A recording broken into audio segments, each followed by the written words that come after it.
Hey, it's Craig. I just wanted to let you know that you can listen to Canadian History X early and ad-free on Amazon Music, included with Prime. Hey everyone, Craig Baird here. Before I begin today's story, I want to take a moment and ask that you check me out on Patreon at www.patreon.com/CanadaEHX. There are several tiers with great benefits, from ad-free content to t-shirts and other cool stuff. As well, if you're a fan of Canadian history, make sure you check out all of my shows, from John to Justin, Canadian History X, Canada, A Yearly Journey, and Pucks and Cups, along with Canada's Great War. And don't forget you can also donate directly to the show at www.canadaehx.com. Just click donate. It helps keep this show going. Okay, on with the show. In 1951, a future monarch stepped foot on Canadian soil, and from coast to coast, celebrations were made as Princess Elizabeth and Prince Philip made their first visit. 5 years later, she came back as Queen Elizabeth II, and for the next 53 years, she returned 22 times, more often than any other country during her reign. But she was not the first reigning British monarch to visit Canada. That distinction is held by her father, King George VI, and the subject of today's episode. As political tensions rose and a world war felt imminent, the king and his wife, Queen Elizabeth, were greeted by millions of Canadians as they toured the country for an entire month in the hopes of cementing allegiance to the crown. There had been nothing like it before, and shortly after the royal couple left our shores, Germany invaded Poland, and the United Kingdom and France declared war. This morning, the British ambassador in Berlin handed the German government a final note stating that unless we heard from them by 11 o'clock, that they were prepared at once to withdraw their troops from Poland, a state of war would exist between us. I have to tell you now that no such undertaking has been received, and that consequently this country is at war with Germany. I'm Craig Baird. This is Canadian History X, and today we're traveling to the royal tour of 1939. There is no other way to put it. The 1930s were some of the worst years for Canadians. Many were destitute. Unemployment hit a high of 30%. Drought gripped the prairies. Crops failed and dust storms blew the topsoil away. Work camps paid so little that they were akin to slave labor. Riots in Regina and Yorkton broke out, which left people dead. It seemed like the desperation would never end. But then, things started to turn around. Rains returned to the prairies, crops grew, unemployment dropped, and it seemed like the depression was finally lifting. Canadians finally had a reason to celebrate, and they poured their joy and hope onto the royal tour.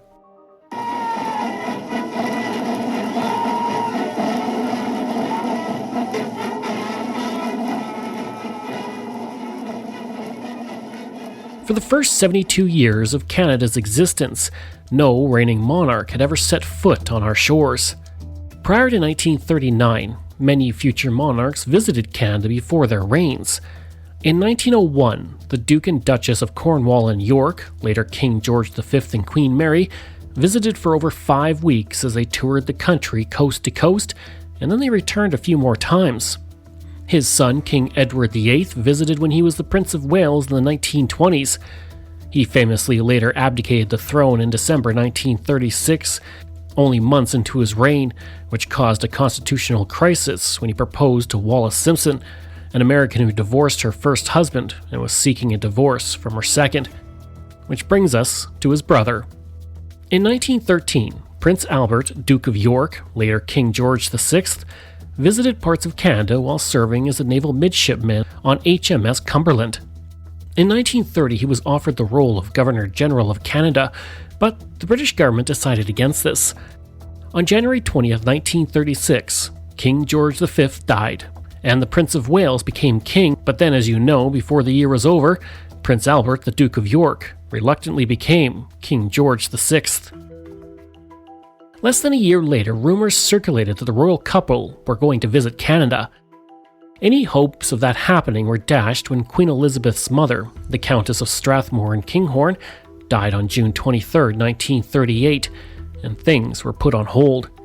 Prime Minister William Lyon Mackenzie King wrote in his diary, "Personally, I should like to be the one to receive the King and Queen while in office as Prime Minister." Prime Minister King's hopes of a visit were based on a very real need. First elected as Prime Minister in 1921, he lost the job in 1926, but regained it later that year, and then lost it again in 1930, but regained it in 1935. With an election looming in 1940, having a royal visit prior to that would give him a big boost with voters. On September 24, 1938, after meeting with King George VI, Lord Tweedsmuir, the Governor-General of Canada, was able to get confirmation the royal couple would indeed visit Canada the following year. At first, the plan was for them to visit Ottawa and then return home, but the king said he wanted to visit provincial capitals, and from there, the itinerary grew. The Calgary Herald reported, "The high and unprecedented event of the coming visit to Canada of the King and Queen will give the government a great deal to think about and arrange for the coming months. Among the public at large, it will create the thrill of an expected emotion. Such a thing has never happened before." And from then on, things progressed quickly. On January 4, 1939, the itinerary was published in newspapers across Canada.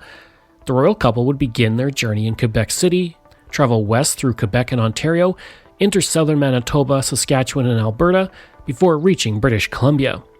Once they reached Victoria, they would return, not to England, but through Canada once more along a northern route through the Prairie Provinces. In Manitoba, they would detour to the United States and then return to the Maritimes before saying their final goodbyes. As the couple's arrival drew near, political tensions were growing across the pond and war seemed inevitable. Queen Elizabeth said later, "We were going in a battleship and had to change to a liner in case the warship was wanted. It was as close as that." While most Canadians were excited, some were very unhappy about the financial cost of the tour. I don't have a financial figure on the cost, unfortunately.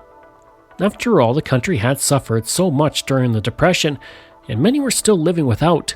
One man wrote in a letter to the editor in the Toronto Star stating, "I am not disloyal, but I don't think the city should pay when our people haven't bread." In Vancouver, City Councillor Helena Guttridge was opposed to the city paying for the visit. She said, "I feel those who will reap a profit from the celebrations should have the cost, not the city." Despite a few detractors, enthusiasm was high for the couple's arrival. Recognizing a perfect public relations opportunity when he saw one, Prime Minister King made plans to be at every single stop of the royal tour to greet Canadians right next to the royal couple. Preparations for the historic event continued. On May 1, 1939, the Canadian Royal Train did its first round-trip test run from Montreal to Brockville, Ontario, a distance of 200 kilometers as it pulled 6 cars. 8 days later, on May 9th, another test run was conducted with 12 cars, which would be used by more than just the royal couple. There was room for 20 domestic servants, Prime Minister King, Lady Catherine Seymour, the Earl of Eldon, the Earl of Airlie, as well as many journalists along for the event. CBC Radio had a staff of 100 people following the tour, along with another 80 international journalists. Princess Elizabeth and Princess Margaret would be staying in England. While Canada dotted the I's and crossed the T's of the visit, the royal couple were on their way to Canada aboard the Empress of Australia, which was escorted by 2 destroyers and 2 cruisers. Units of the Canadian Navy steamed down the St. Lawrence River on their thrilling mission. Theirs is the honor to be the first to greet Britain's King and Queen. On May 17, 1939, the Empress of Australia arrived at Quebec City. As soon as the ship docked, Prime Minister William Lyon Mackenzie King went aboard to greet King George VI and Queen Elizabeth. He wrote in his diary, "The King was standing at the open door of one of the saloons. The Queen was behind him. His Majesty came forward and put out his hand to shake hands and expressed a word of greeting to the effect that he was glad to see me again. I said, 'Welcome, sire, to your Majesty's realm of Canada.' The Queen came forward and shook hands and spoke of being pleased to be here. I said her, 'Welcome, ma'am, to Canada.'" On land, throngs of Canadians awaited from the early hours for a sight at the Royals as the historic buildings and newer skyscrapers were decorated with the Union Jack. People clamored to the cliffs surrounding the port. At Wolf's Cove, the great moment is at hand. The patience of the long vigil gives way to eagerness. Their Majesties, the King and Queen of Britain and of Canada. King George VI and Queen Elizabeth then disembarked and stepped foot on Canadian soil. The crowd roared as they punctuated the historic moment. The Ottawa Journal reported, "Like mighty thunder greets their majesties as they set foot ashore."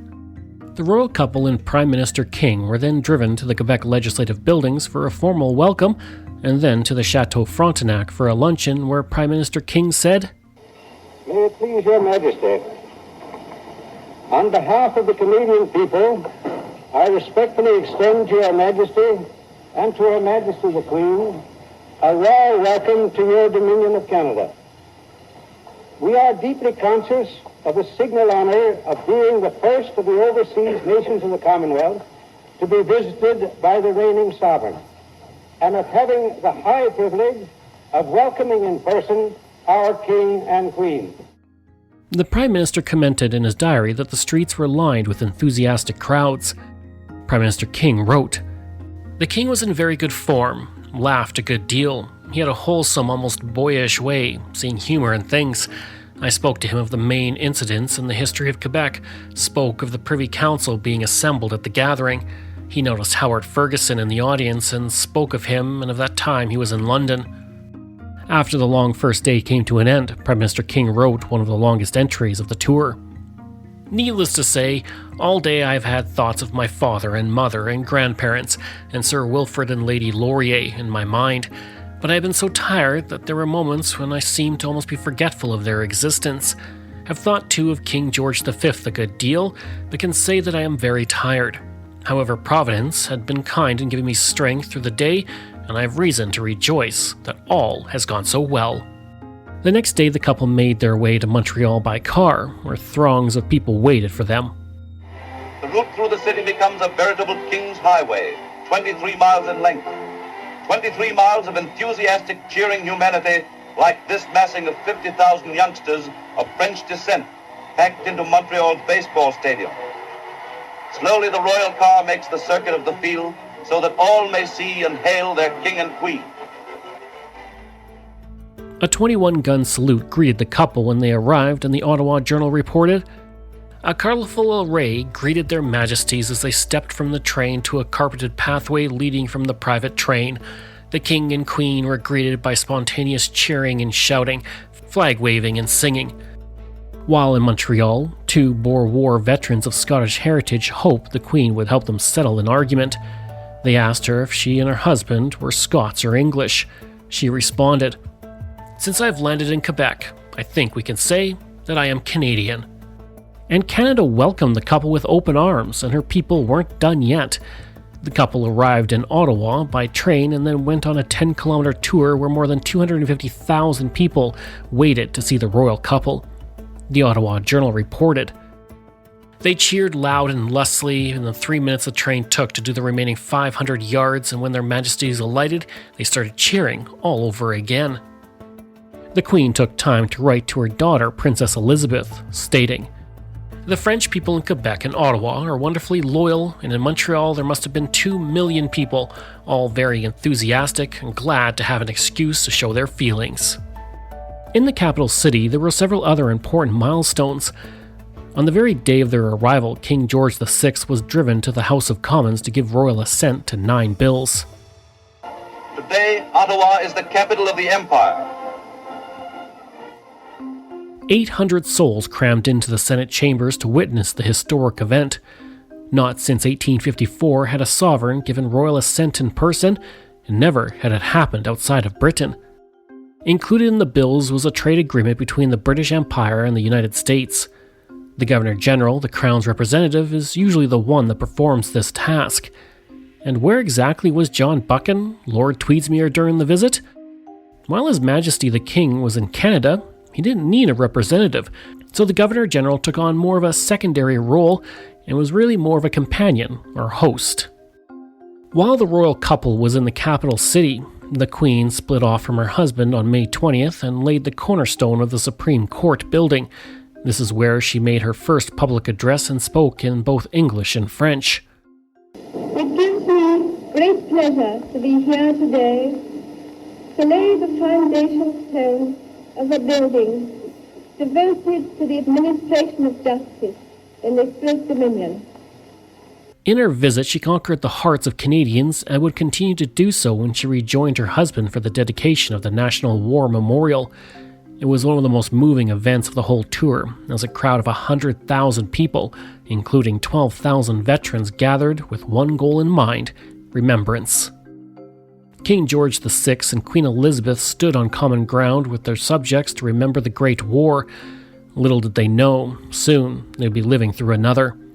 In his speech to the crowd, King George VI said, "It is well that we have, in one of the world capitals, a visible reminder of so great a truth. Without freedom, there can be no enduring peace, and without peace, no enduring freedom." With the ceremony completed, King George VI and Queen Elizabeth took time to walk through the crowd and greet veterans whom the king saw as brothers in arms. The royal couple walked unescorted for half an hour as they thanked veterans for their service to the British Empire, but soon the crowd converged upon them. Prime Minister King wrote in his diary, "The crowd began to narrow in. The king gave instructions to move the mounted escort along, down the street so he could meet a larger number and cause the crowds to begin to narrow in. There was a moment where I was afraid some of the party might be crushed." The CBC reported, "One of these old veterans is patting the king most affectionately on the shoulder.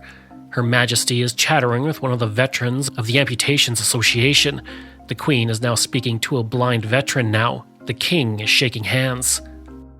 The stop in Ottawa was a huge success, but they left it behind as the couple traveled to Canada's second largest city, Toronto, on May 22nd. The couple arrived at City Hall where crowds had waited overnight to honor their monarch.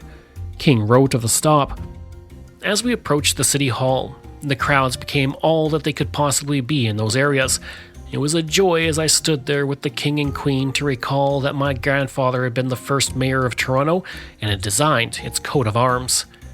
He was referring to William Lyon Mackenzie, who was his grandfather and also one of the leaders of the Upper Canada Rebellion in 1837-38. In his speech to the crowd at City Hall, King George VI said, "The people of Ontario, the central province of the Dominion, have by their great qualities made a very significant contribution to the material progress of Canada and an equally important one to the formation of its national character." The couple then hurried on to their next stop, the King's Plate horse race.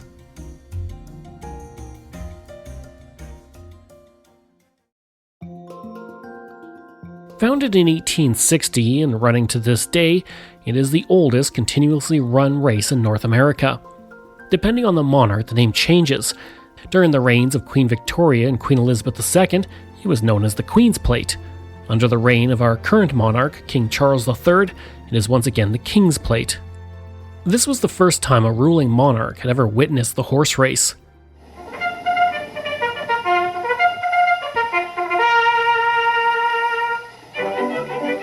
13 horses move toward the barrier. 13 thoroughbreds ready to go.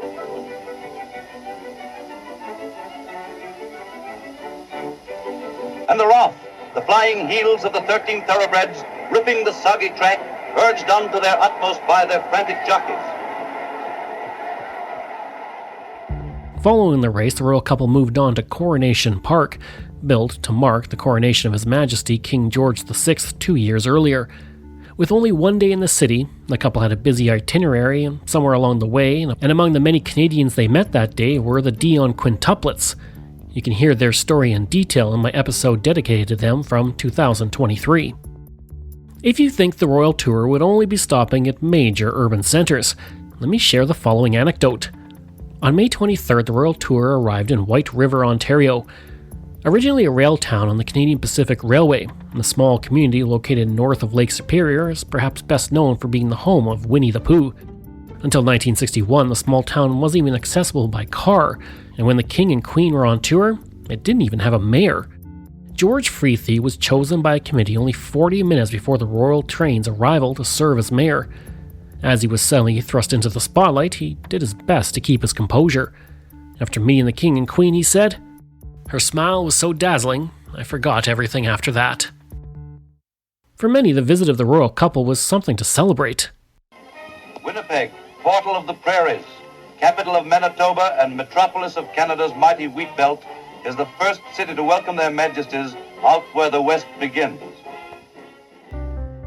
The royal tour reached Winnipeg on a rainy May 24th, Queen Victoria's birthday.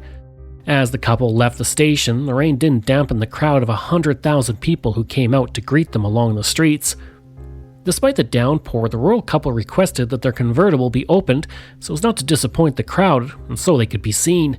Maclean's wrote, "Those who heard the spontaneous gasps of amazement and delight when Winnipeggers saw this young couple driving along in an open car in the rain will never forget it.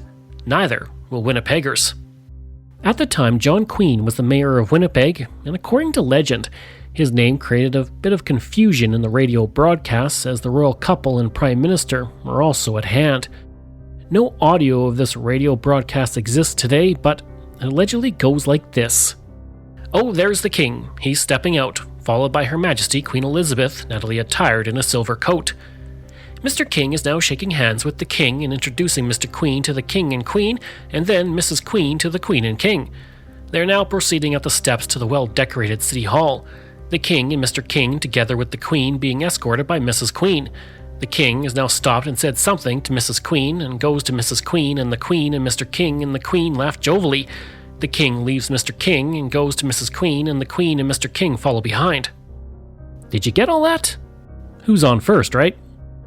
While staying at Government House in Winnipeg, King George VI made his longest ever radio broadcast to the British Empire. Accomplishing the speech was a major achievement for the king, who had a strong stutter and was often helped by speech therapist Lionel Logue. This relationship was documented in the Oscar-winning film The King's Speech. King George VI said in his speech, "Winnipeg, the city from which I am speaking, was no more than a fort and hamlet upon the open prairie when Queen Victoria began to rule. Today, it is a monument to the faith and energy which have created and upheld the worldwide empire of our time." After he finished, he was not pleased with it. He said, "I thought the broadcast was too long and not as well worded as it might have been." The table he used to give his radio address also remains at Government House to this day. After Winnipeg, the next stop was Brandon, Manitoba in southwest Manitoba, where Prime Minister William Lyon Mackenzie King described the crowd as cheering wonderfully despite the fact it was 11 p.m. The King and Queen slept in their train car that night and awoke to a huge reception. Brandon only had a population of 17,000, but it swelled to 50,000 as people from across southwestern Manitoba arrived to see the royals. Some people journeyed from as far as 300 kilometers away. The Regina Leader-Post wrote, "School children, farmers, babies in arms, and grandmothers from near and far swelled the city's population, massed along the station platform and crowding along the railway tracks for half a mile." From there, the royal couple traveled to Saskatchewan. The first stop on May 25th was Broadview, where the train stopped so the King and Queen could exercise. Prime Minister King wrote, "They walked down the track, coming back, were met by their suite. The Queen set up a foot race and brought them all in puffing pretty hard. She is full of life and charm." After this impromptu foot race, it was then on to the provincial capital, Regina. For King George VI, this was a special stop, as the city was named for his great-grandmother, Queen Victoria. Regina is Latin for queen. Like in Winnipeg, rain poured down, and once again, the royal couple got wet instead of disappointing their subjects. Among those who got to greet the couple that day were two Inuit men who flew in from the Arctic. They had traveled 300 kilometers on foot to meet a pontoon plane which landed on Wascana Lake directly in front of the legislative building. The royal couple spoke to them for a few moments before they moved on through the city, which the Regina Leader-Post stated was lined with miles of red, white, and blue decoration in honor of the Union Jack, and purple and gold for the royal couple. Saskatchewan had been the hardest hit province by the Great Depression. But all that seemed to have been forgotten amid the celebration of the royal couple. People came from across the province and beyond, wanting a glimpse of the king and queen. The leader post wrote, "A poor transient, his clothes ragged and his face dirty, walked proudly on South Railway Street with a large flag in his crumpled hat. A large shiny car moved slowly along Albert Street, its driver obliviously in difficulty with the vast array of flags carried on the car front. Information bureaus at the city's outskirts reported one car had passed into the city bearing Hawaii license plates. Another car intended to take in the royal visit in Regina came 600 miles from north of Prince Albert." The couple moved on to Moose Jaw, a half hour west of Regina, and when they arrived at the train station, they were met by a young boy who was laying on a cot. He had accidentally ingested poison and was not expected to live, and his last wish was to meet the king and queen. Prime Minister King wrote, "We all went to the cot together. The little lad first smiled very pleasantly at me, and then later at the king and queen, waved his little flag. It was quite a touching affair." The next day the couple traveled to the foot of the Rockies, and along the way, King George VI asked Prime Minister King what he could expect from Calgary. King stated the city was a small place of little consequence. Believing that the welcome would be small, King George VI chose not to change out of his casual clothes. When the train arrived, King George VI saw an honor guard waiting to greet him, but he had no time to change into a military uniform, and for the rest of the day, he was angry with Prime Minister King. Prime Minister King wrote in his diary of the visit, "I was disappointed in the numbers of people on the streets. They were not the crowds I had expected. Many of the seats that had been constructed were empty." Personally, I don't understand what he was talking about. In 1939, the city had a population of 89,000, and over 135,000 people greeted the royal couple. The Edmonton Journal reported, "From towns, villages, and lonely farmsteads all over southern Alberta, from many parts of Saskatchewan and British Columbia, came farmers, ranchers, miners, and townsfolk with their wives and children to mingle on the street with beribboned city veterans, cowboys, shop assistants, office workers, Air Force men, people of every description." Indigenous leaders from the Blackfoot Nation wore traditional regalia and were on hand to meet the royal couple in Calgary. The next day, the tour traveled to Banff, where a famous photo of the royal couple with Prime Minister King at the Banff Springs Hotel was taken. This stop also provided King George VI and Queen Elizabeth with their first bit of rest since their journey across Canada began, and allowed the sovereigns to walk arm in arm through the idyllic mountain paths. Francis Stevens with the Regina Leader Post reported, "The Queen looked happy and carefree, and you could almost say she was skipping along like a girl. When I saw them coming, I stood at attention to let them pass, and both of them said good evening to me." It turned out the King and Queen had left without notifying their staff. The RCMP or Mounties followed the couple, but King George VI asked if they could be left alone. They hadn't been away from the public eye since the tour began, and they needed a break from the constant glare of the press, cameras, and people. After their much-needed mountain resort break, they were back at the road, and on May 29th, the couple reached Vancouver and drove over the newly completed Lionsgate Bridge. Upon their arrival, the couple would be staying at the Vancouver Hotel, which had been completed only days earlier, and the King and Queen were the first registered guests to stay there. Prime Minister King wrote in his diary, "The day in Vancouver was one of the finest on the entire tour. Without question, Vancouver has left the most pleasing of all impressions, and was a crowning gem." The following day, the couple toured smaller communities in the lower mainland, then took the ferry to Vancouver Island and stopped in Victoria, British Columbia's capital. In the city named after his grandmother, the King made a speech that was broadcast across Canada, in which he spoke of the looming threat of war, stating, "Someday the people of the world will come to realize that prosperity lies in cooperation and not in conflict." Speaking about his experience in Canada, he said, "To travel through so grand a country is a privilege to any man, but to travel through it to the accompaniment of such an overwhelming testimony of goodwill from young and old alike is an experience that has, I believe, been granted to too few people. We are deeply grateful for it, and we shall never forget it." After a few more ceremonies, the couple returned to the mainland, where the couple would begin their journey eastward once again. After a brief rest in Jasper National Park along the Alberta border, it was on to Edmonton. On June 2nd, they arrived at Alberta's capital, where the population had ballooned from 90,000 to 200,000. Portage Avenue, a major artery through the eastern side of the city, was renamed Kingsway Avenue in honor of the visit, and it carries that name to this day. Along the way, grandstands were constructed to allow 70,000 people to watch the couple drive past. King wrote in his diary, "Tremendous crowds at and around the station, mounted escort part of the way. We turned to the left along one of the large avenues, and there saw, I think, the finest sight of the whole trip thus far. Tiers of seats had been erected on either side, very wide avenue for a distance of 2 miles. That night, King George VI and Queen Elizabeth stayed at the Hotel Macdonald, which looks out over the Edmonton River Valley and the North Saskatchewan River, and it's the most luxurious hotel in the city. Around the hotel, police did their best to keep the crowds away from the entrance, but that didn't stop one 17-year-old boy from climbing up the building and looking in the window, where he saw the King and Queen and the Lieutenant Governor's suite having tea. And Prime Minister King didn't miss a beat to spill some tea while throwing more shade at Calgary by stating in his diary, "Edmonton's better than Calgary, I think one of the great surprises of the trip." The next day, King George VI and Queen Elizabeth went to Wainwright, located on the border of Alberta and Saskatchewan, where they were met by another large reception, and then they made their way to Unity, then Saskatoon.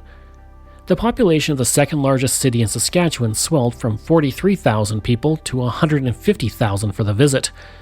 The Saskatoon Star Phoenix wrote, "Royal weather and a royal crowd greeted Canada's King and Queen in Saskatoon.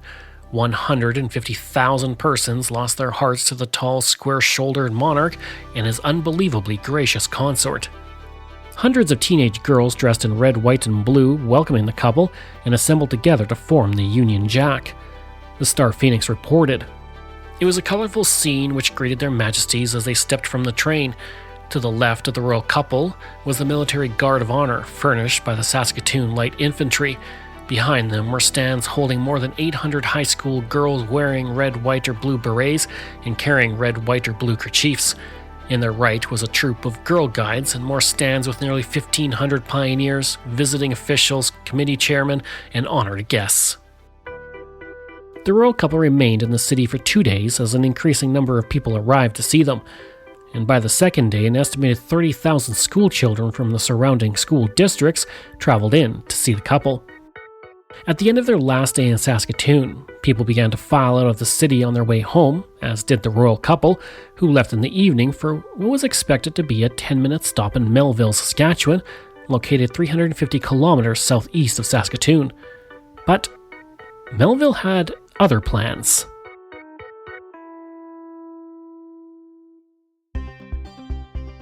At 10 p.m., the royal train arrived in the quiet community of 3,000 people, but by the time the King and Queen pulled up to the train station, there were 60,000 people waiting for them, including 600 First World War veterans, 10,000 school children, and a 200-piece orchestra.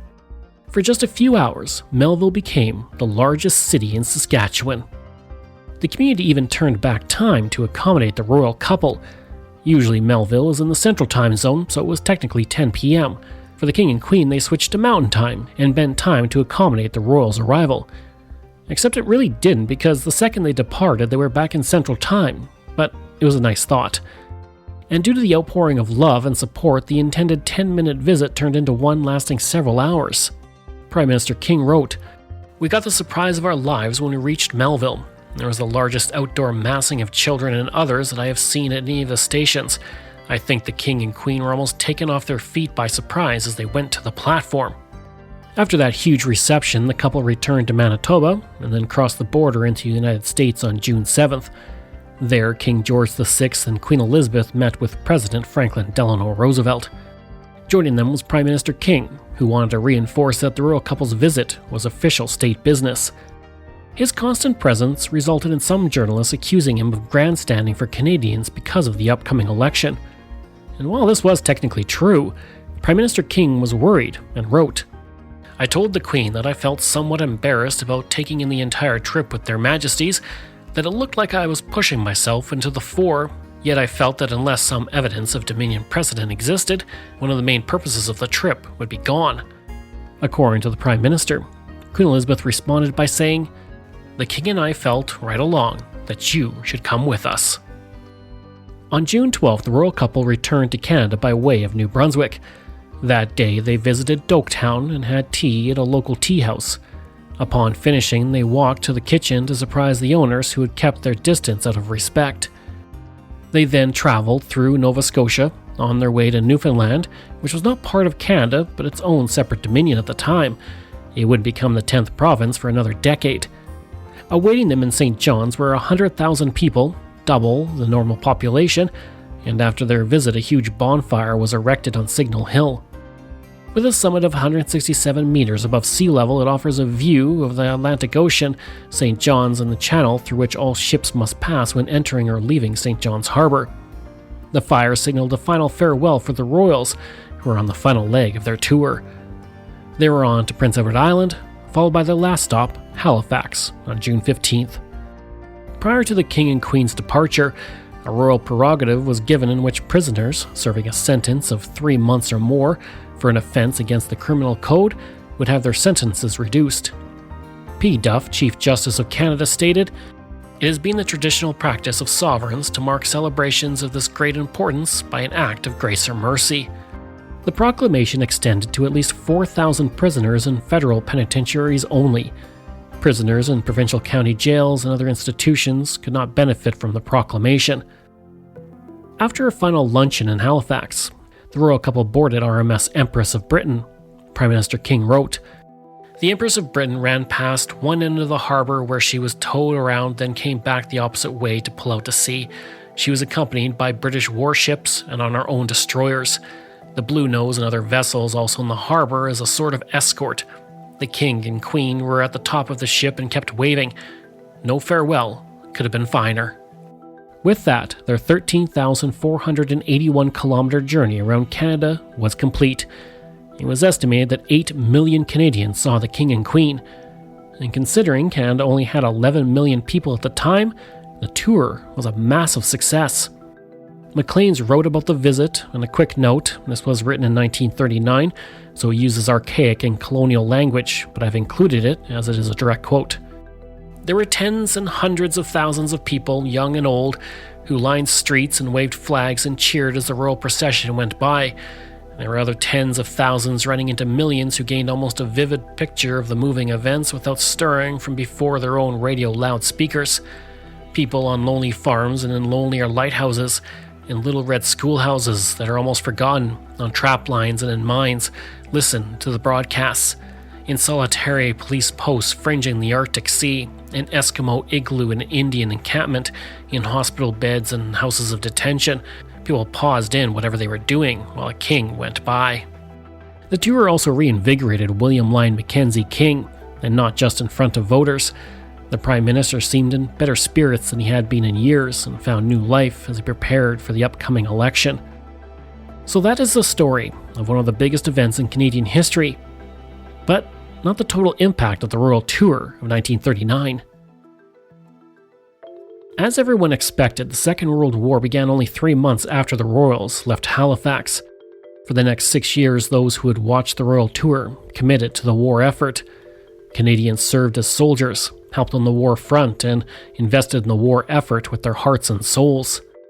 King George VI served as the King of the United Kingdom and the Dominion of the British Commonwealth throughout the war. His representative in Canada, however, had to be replaced during this time. Governor-General Lord Tweedsmuir, who took a back seat during the tour, sadly died less than a year later. He was shaving in the bathroom on February 6, 1940, when he slipped and hit his head on the bathtub. He died on February 11, 1940. As expected, Prime Minister William Lyon Mackenzie King won the next election in 1940 and another in 1945. He retired in 1948 and passed away in 1950. In October 1951, Princess Elizabeth arrived in Canada with her husband, Prince Philip, for her first tour of Canada. And while it was a huge event, it was not quite as grand as her parents' trip 12 years earlier. At the time, her father's health was in decline, and while she was on tour, a draft Ascension Declaration was kept by her private secretary, Martin Chatteris, in case the king died. King George VI died only months later, on February 6, 1952, beginning the 7-decade reign of his daughter, Queen Elizabeth II. I hope you enjoyed that, and our look at the Royal Tour of 1939. This show is researched, produced, and written by me, Craig Baird, with the help of Dila Velasquez. Audio production and design by Rosalind Kufor. If this is your first time listening and you like what you heard, please take a moment and give us a 5-star review to help other people find these amazing stories. And there are so many for you to sink your teeth into. If you enjoy this podcast, then please check out my other podcasts, From John to Justin, Canada, A Yearly Journey, Pucks and Cups, and Canada's Great War. We love hearing from you, so if you have a show topic you want me to cover, email me at craig@canadaehx.com or stop by my website and social media. I'll include all of those in my show notes. Until next time, I'm Craig Baird, and this is Canadian History X.